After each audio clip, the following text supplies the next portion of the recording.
Tamam.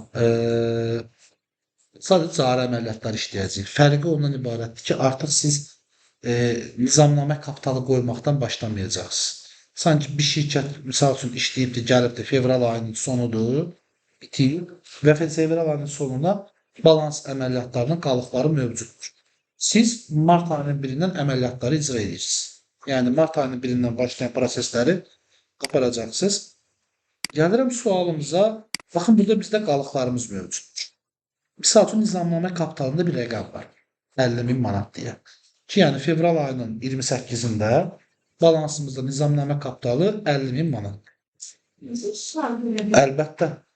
Məsələn, biz mal satdıq, həmin adama bizim borc var. İndi həmin yerə gələcəyik. Bu dəqiqə sualların içərisində elə başlanğıcda ən birinci o var. Yəni qalıqları doldurub. Yo. Nizamnamə kapitalını maliyyə bərabərliyinə gəlirəm. Bizdə kapitalı hara qeyd edirdik? Kapital hissəsinə. Nizamnamə kapitalı kapital hesabları kreditdə artdığına görə sizə verdiyim maddədə də var. Onun qalığı da kreditdə qalması lazımdır. Yəni kapitalın kreditinə 50.000 manat qeyd edirəm. Yazıram da adını da, hesabını da adını yazıram. Nizamnamə kapitalı. Bir dənə şrifti dəyişim.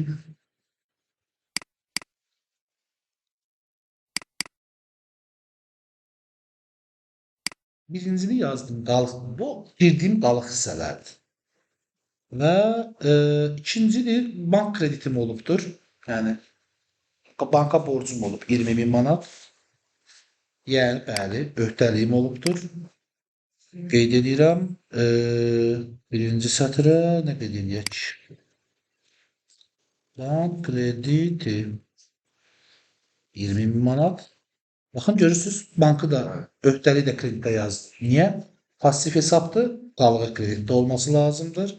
Bir əməliyyat, eyni əməliyyat olur. Yox, bu qalıqdır. Bir növ, burada şey kimi əməliyyatı aparmadığımız üçün sadəcə bölümlərə qalıqları yerləşdirəcəyik və dövrün sonuna birinci baxacaq. Olacaq. Bank krediti yazdı. Bu nizamnamə ilə müxabirləşdirmirik bunu. Yəni, nizamnaməyə bərabər əməliyyat deyil. Baxın, digərləri də yazaq. Əmək haqqı öhdəliyi var 5.000 manat. Yazdım 5.000 manat. Əmək haqqı öhdəliyi.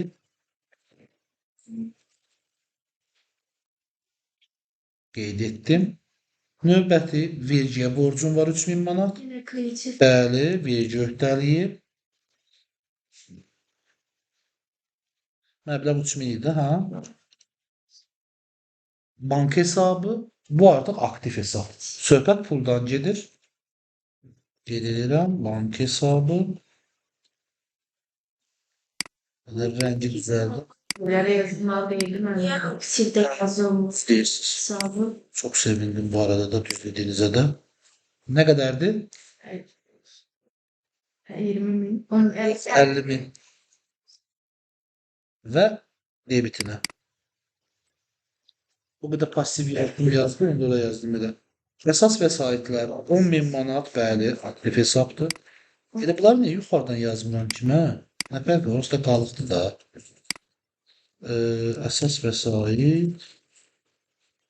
Şöyle bu yazdığım sözlərdən, ifadələrdən hansısa anlaşıqlıq olsa deyin ha. Əsas vəsaitlər bizim uzun müddətli aktivlərimizin istifadə olunanıdır. Misal üçün sizin 3 kompüteriniz var, ikisini istifadə edirsiniz, birini yox. O biri uzun müddətli aktivdir, istifadə etmədiyiniz. Amma 2 dənə istifadə etdiyiniz əsas vəsaitdir. Misal üçün, belə deyək də, 2 telefonunuz var, birini istifadə edirsiniz, bir rapakovkada durur, hədiyyədir. Bu istifadə etmədiyiniz də sizindir, o uzun müddətli aktivdir. Amma istifadə etdiyiniz artıq sizin əsas vəsaitinizdir. Bəli, amortizasiya da əsas vəsaitlərə hesablanır. Uzun müddətli aktivlərə deyil. Bu uzun müddətli olmağa bölünməyə amortizasiya görür. Xeyr, istifadə təyinatına görə. İstifadə təyinatına görə. Bu adlar var yani əsas. Aha. Bəli, bank krediti. Hamısında məncə eyni olur da standart. Yəni o adlara uyğun üzrə. Standartlarını sizə yəqin ki növbəti dərs bir yarım saat izah edəcəm istifadə qaydasını və təqdim edəcəm sizə. Yəni artıq Sonra da çox istifadə olunanı Biləcək verəcəm. ki, yuxarıda Hə. nəyə yazmaq lazım. Bəli. Mallar Mallar aktivdir. Mallar bu arada nədir? Nəyi satmaq məqsədi ilə almışıq və yaxud da nəyi alıb satırıqsa o maldır. İstifadə etdiyimiz, artıq o aldığımız maldan birini götürüb istifadə ediriksə, o getdi əsas vəsaiti yerini dəyişəcək. Amma mallarda aktivdir. Nə qədər rəqəm idi? 10.000 manat. Və gəlirək əsas məsələyə. Debitor. Burada yazıb debitor borclar. Bəli. Debitor borclar aktivdir. Gəlir indi sizin dediyiniz bayaqki sualın bir qismi. Niyə aktivdir? Debitor mənim alacaqlarımdır. Yəni, kiminsə mənə borcu var. Mən kiməsə mal satmışam, iş görmüşəm, qiymət göstərmişəm. O adam onun qarşılığını mənə ödəməyib hələ. Ödəyəcək. O zaman mən onun balansıma yazmam lazım. Çünki mən işi gördüm, bitirdim axı. Təhvil təslim etdim, amma pul bu gün ödəməyib, sabah da ödəməyib, o birisi gün ödəyəcək deyək, misal üçün deyirəm. O zaman o mənim balansımın bir predmeti olması lazım. Gəlirəm yazmağa, hara qeyd edəcəm? Aktivə. Niyə? Çünki mənə faydalı bir şeyimdir və alacağımdır. Gəlirəm aktivdə. Debitor, bəli, qeyd etdim. Və nə qədər rəqəm? 8.000. Qeyd etdim 8.000-i. Başqa bir qalığım qaldı mı mənim? Xeyr, qalmadı. İnşallah gəlirəm sonluğa, aşağı hissə və balansımı yoxlamaq istəyirəm. Bəli, baxıram ki, aktivlərimin debitində 78.000 manat var. Kreditimdə rəqəm yox, zaten qala bilməzdi. Yəni, aktivim 78.000. Öhdəliklərim, yəni aktivin qarşılığına baxıram, mənbə dediyimiz yerə. Ki, kənar mənbələrdən formalaşan kənar kapitallar və öz kapitalımız, öz sərmayəmiz.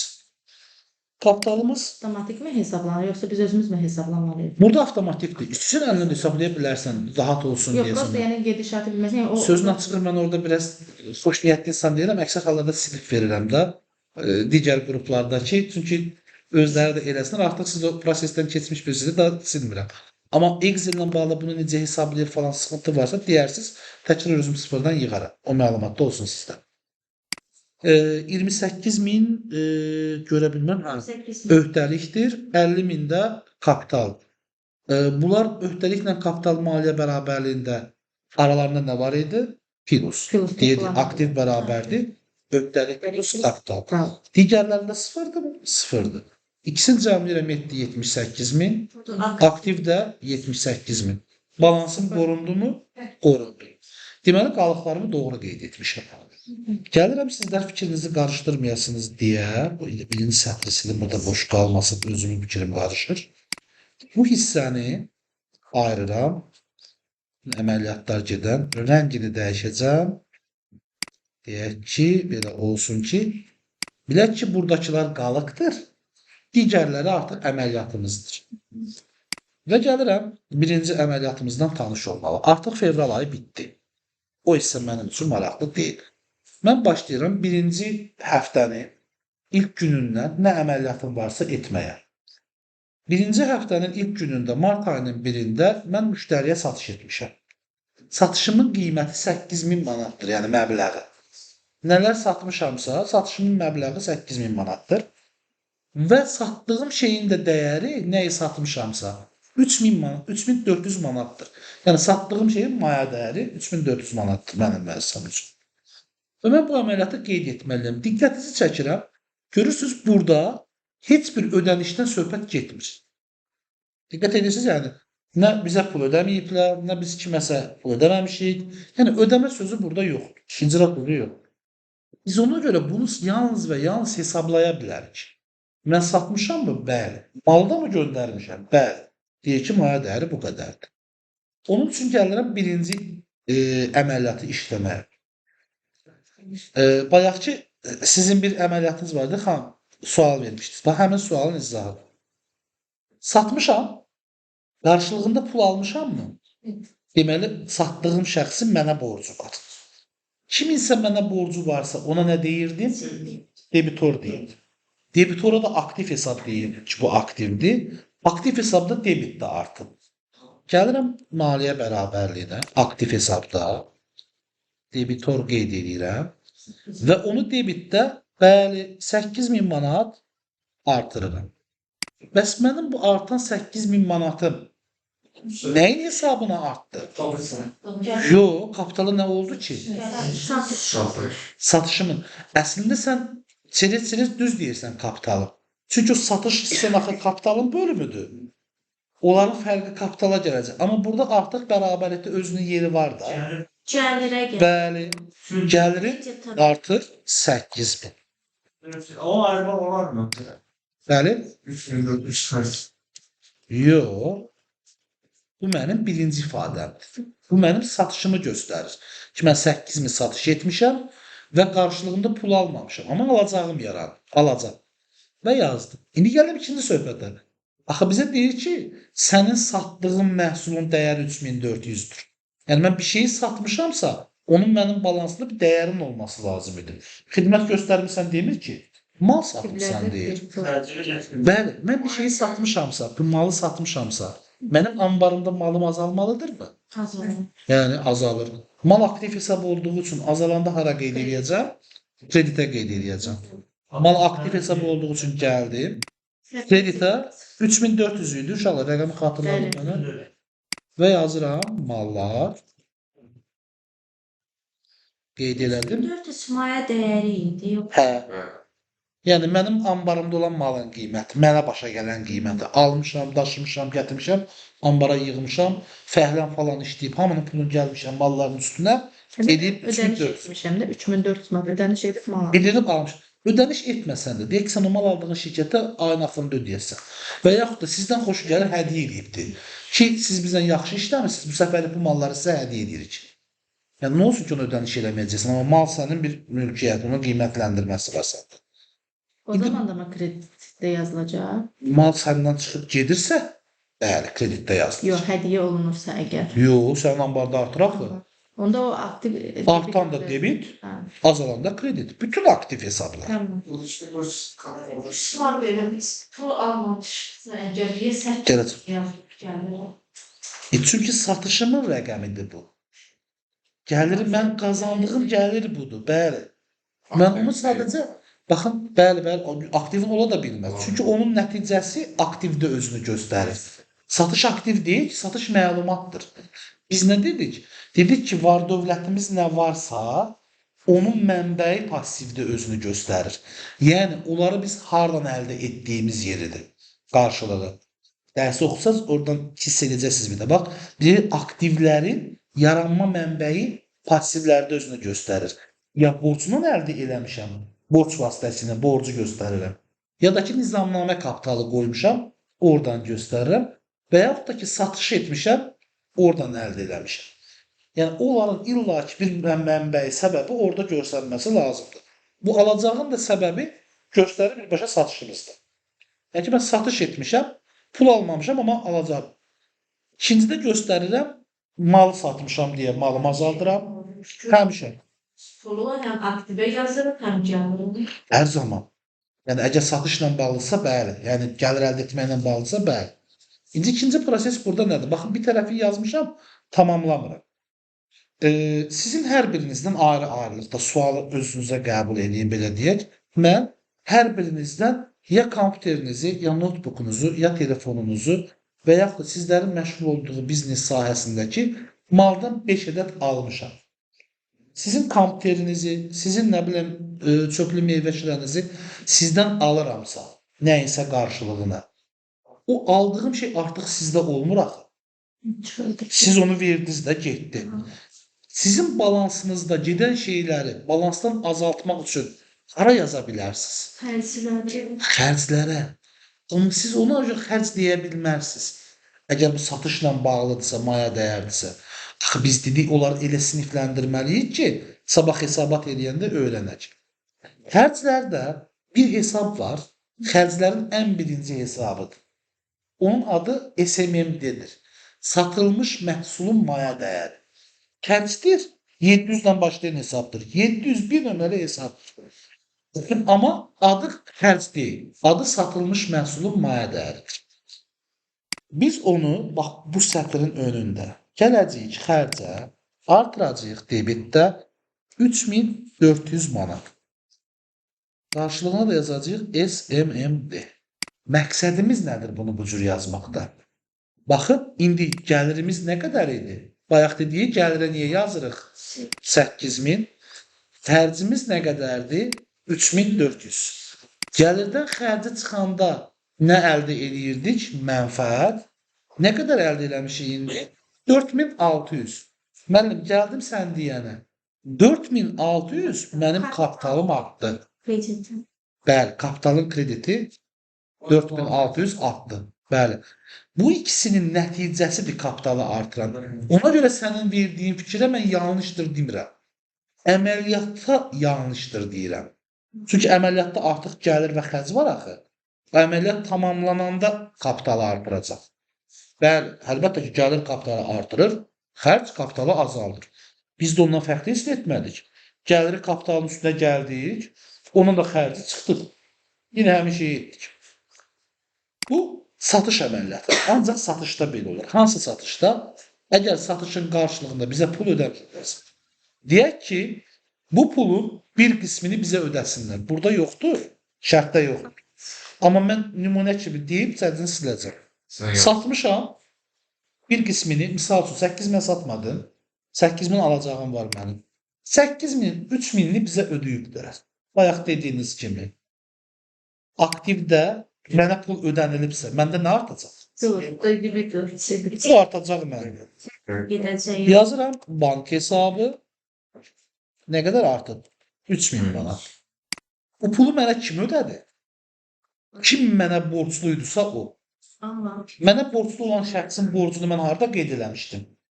Dekor Debtor borcda qeyd eləmişdim ki, bu adam mənə 8000 borcludur. Bu mənə borcunu ödəyibsə, bu yazığın adında görən o 8000'i azaltmalıyam mı ödədiyi qədər? Nə qədər ödəyibsə o qədər azaltmalıyam. Ona görə debitoru yazıram təzədən və qarşılığına yazıram.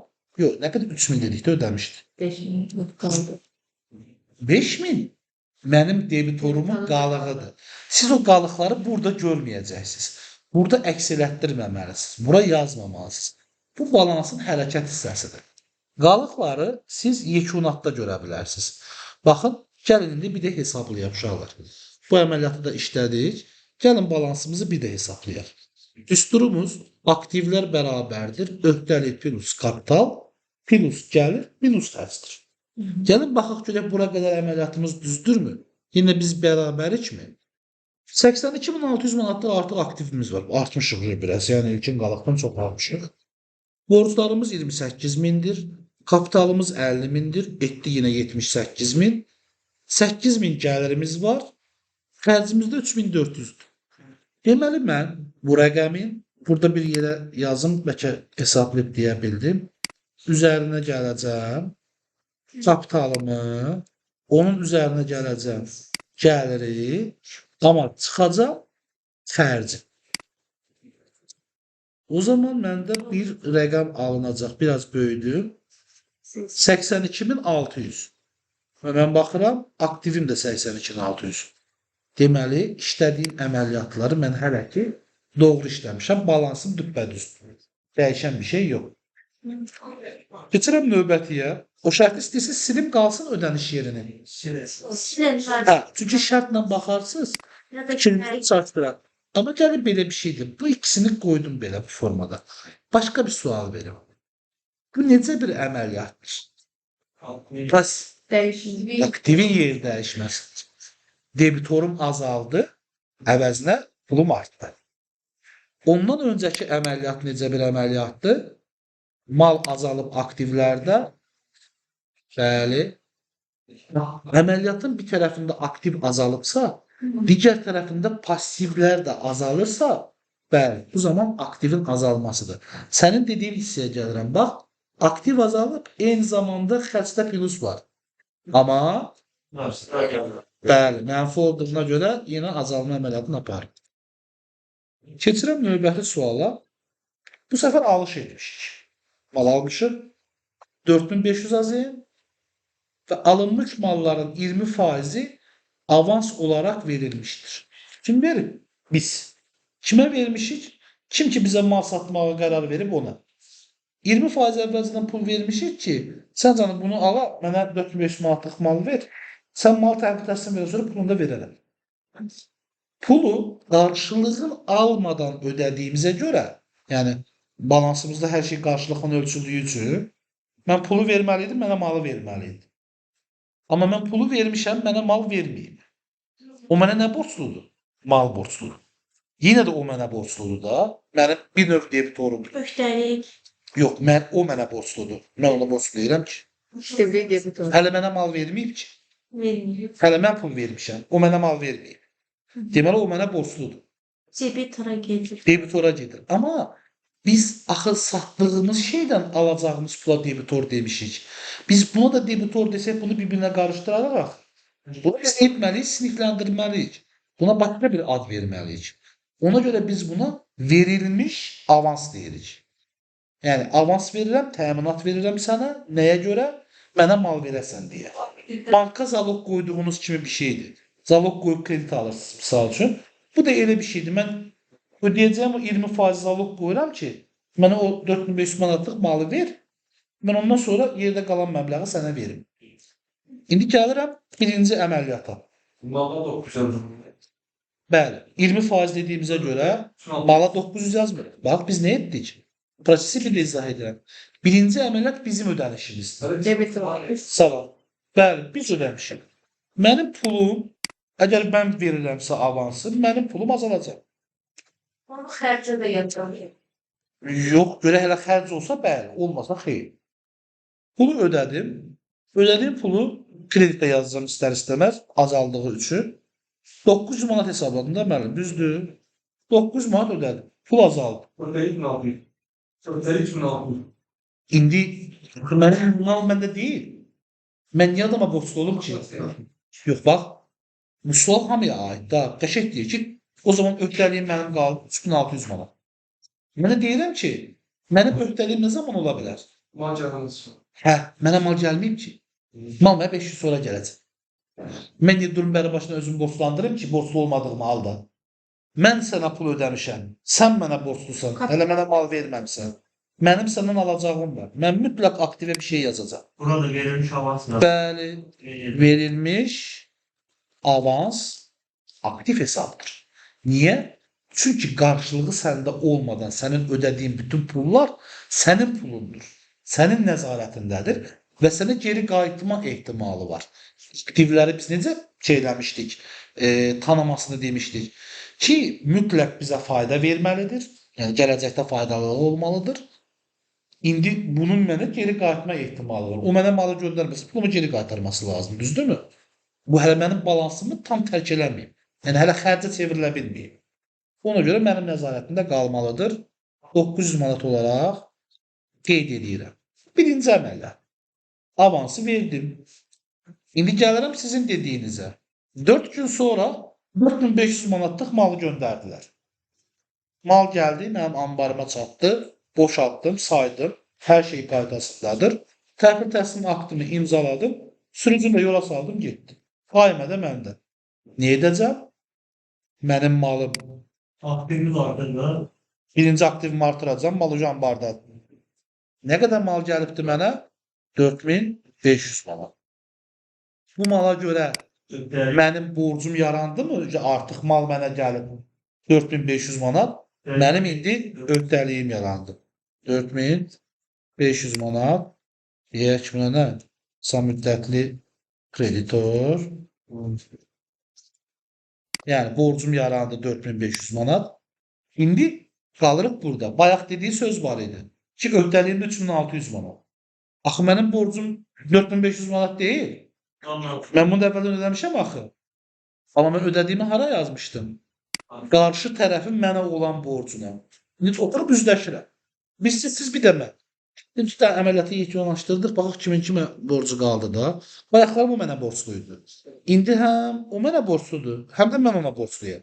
Borclarımızı üzləşdirməmiz lazım. Baxıram, deyirəm ki, qardaş, sən nətərdir? Sənin mənə 900 manat borcun var. Yəni sən avans ödəmişdim da. Sən də 4500 manatlıq mal göndərmisən, mənim isə 4500 manat borcum var. Sənə olan borcumdan bu 900-ü çıxıram. Bir hə, çıx yerdə qalanı ödəyərsən. İndi mən bunun borcundan pul çıxıramsa, onun borcu azalmalıdırmı? Yəni 4500 manat azalmalıdır. Ona görə passivlərdə, yəni öhdəlikdə, debitə 900 manatı yazıram. Həmin əməliyyatın debitinə. İndi pasivin Ben onu yerine da yazmıştım. Çünkü 600. Bir dəfəlik yazmırsan, çünki sən debitor və kreditor hesabatı verəndə o adamı sonra görməyəcəksən. Ortada itən əməliyyatı görməyəcəksən. Yazırıq 4500-dən 903. Çünki biz cəmi 900 ödəmişdik axı əvvəlcədən. 900 yazısın orada avtomatik soru çıxılmır. Bax, biz əvvəlcədən 900 manat ödəmişdik axı. İndi bu pulu çıxdığıma görə, adamın mənə borcu qalmadığına görə, bunun mənə olan borcunu harda yazmışdım? Amma 4 Verilmiş avansda. Üstəlikdə aşağıda göstəriləcəkdir. Bax, öhdəlik. İndi aşağıda həccəsini görəcəksən. Nəticə görmüş olacaq. Qalığı orada görəcəksən. İndi mən əsas məsələyə gəlirik. Nəyi çıxdı? Ödədiyim pulu. Ödədiyim pulu balansda hara yazmışdım? Aktivlərdə verilmiş avansa. Deməli artıq o yoxdur da, çıxmışam deyə silinməlidir. Verilmiş avans, amma 900 bu səfər kreditdə. 900. Artıq gəlirəm yekuna.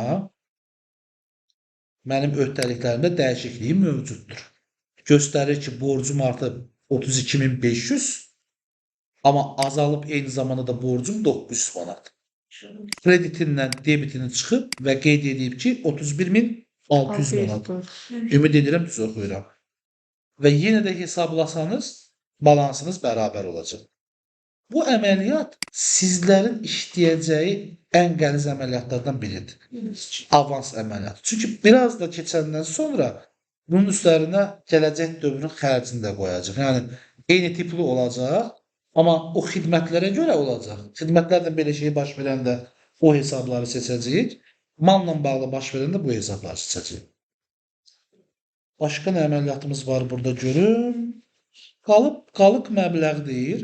Təhvil təslimdən sonra ödənilir. Qalıq məbləğ nə qədər idi? Bayaq da gəlin baxalım. 4500-dən 900 azaltmışdım. 3600 qalmışdı. Deyir ki, qalıq məbləğ ödənilmişdir. Ödəmə varsa pulum azalıb. Bir nömrəli. Gəldim aktivlərə. Bank hesabı. Kreditdə 3600. Birinci onu yazıram. Əmin olduğum şeyi. 3600-ü mən nəyə görə ödəmişəm artıq? Borcuma görə ödəmişəm. Artıq mənim borcum var. 3600 öhdəliklərdə. Yəni öhdəliyə ödəniş eləmişəm. Mən borcumu ödəmişəmsə, bəli. Mən öhdəliyə ödəniş eləmişəmsə, mənim öhdəliyimin azalması lazımdır.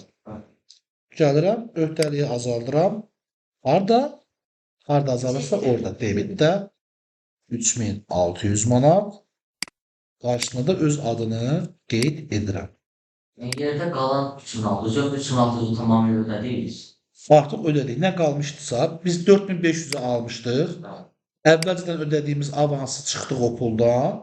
Yerdə 3600 qalmışdı. O 3600-ü də mal təhvil təslimindən sonra ödədik.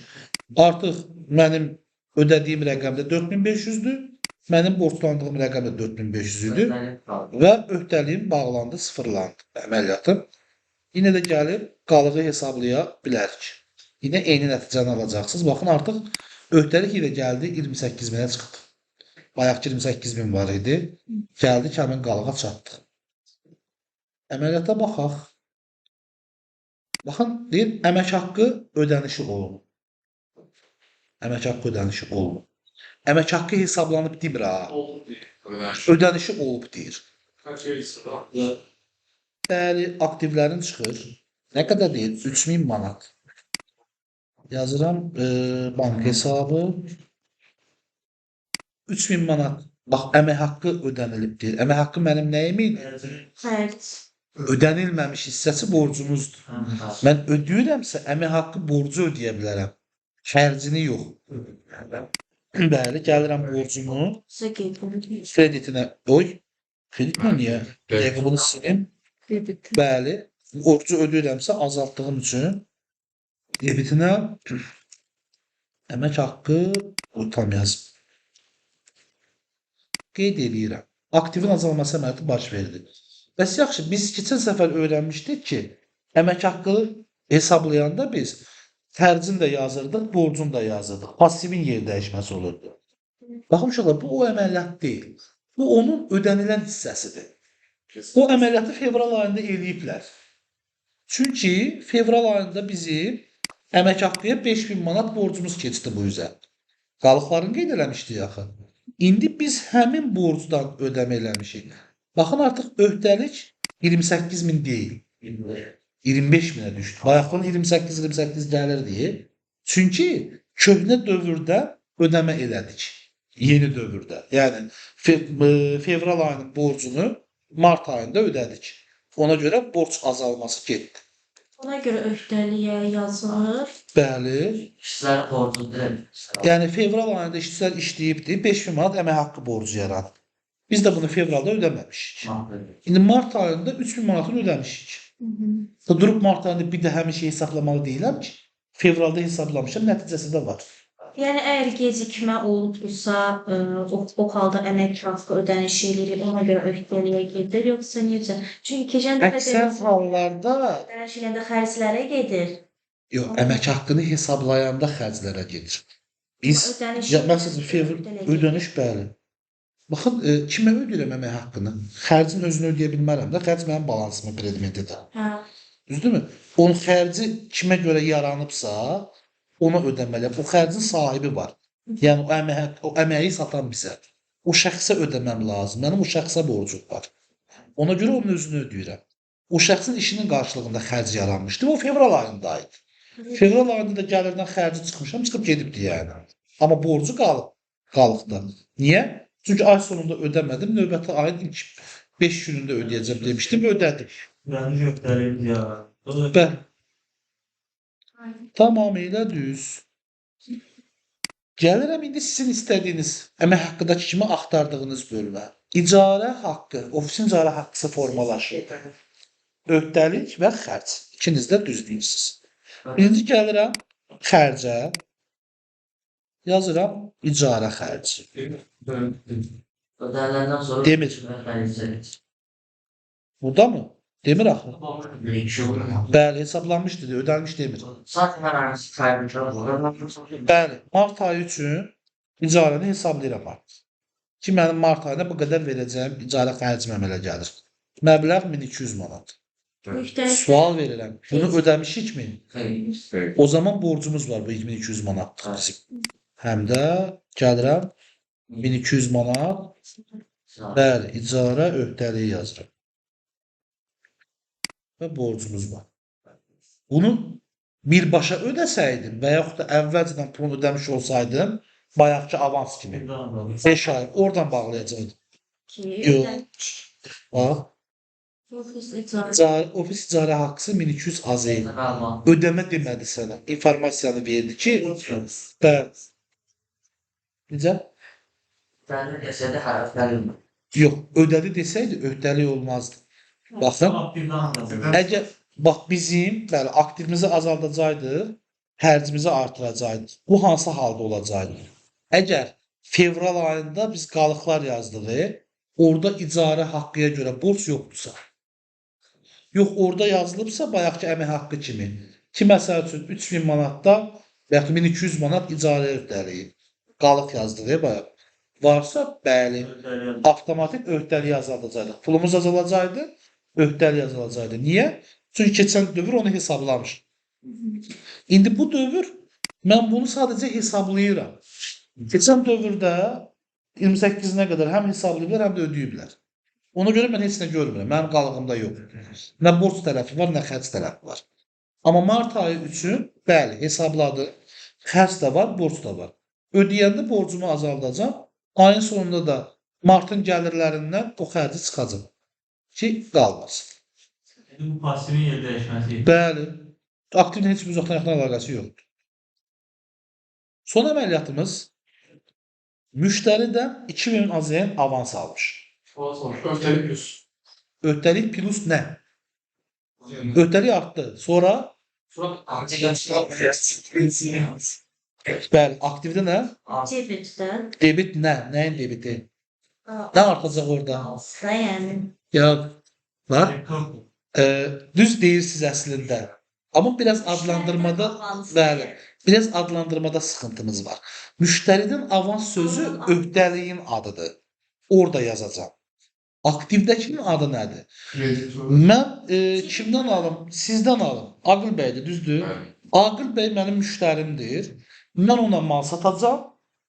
Amma mən bayaq bizə təminat istəmişdilər, ödəmişdik ya 900 manat. İndi mən onun ödəniş istəyirəm. Neçə faiz istəyirəm özünə? 35%. Deyirəm, zəhmət olmasa 35%-ni ver. Mən sənə mal göndərim. 35% o mənə ödəyirsə, nəylə ödəyir? Pulla ödəyir da, yəni. Nə formadasa aktiv verir mənə. Mənim pulum artıq. Gəlirəm birinci, nağd olan yeri. Yəni pulumu qeyd edirəm. Bank hesabım artdı. Nə qədər? 2000 manat. İndi gəlirəm onun borc dediyi tərəfə. Öhdəlik plus deyir anında. Bu alınmış avans olsa da, mənim pulum artsa da, bayaq necə ki, qarşı tərəf mənə borclu dedim, yazdım aktivə. İndi də mən ona mal borcluyam, iş borcluyam axı. Beh atmışam müəllim sənə. Sən mənə saat borclu deyilsən, o zaman özünün balansına borca yazmalısın. İndi mən də bunun kimi saat satacağam buna, 2000-in bəri başdan aldım ki, 35%-ni ver, qalanını verəsən. O da ödədi. Mən buna borcluyam 2000. Borcumun adı isə sən deyəndir. Alınmış avans.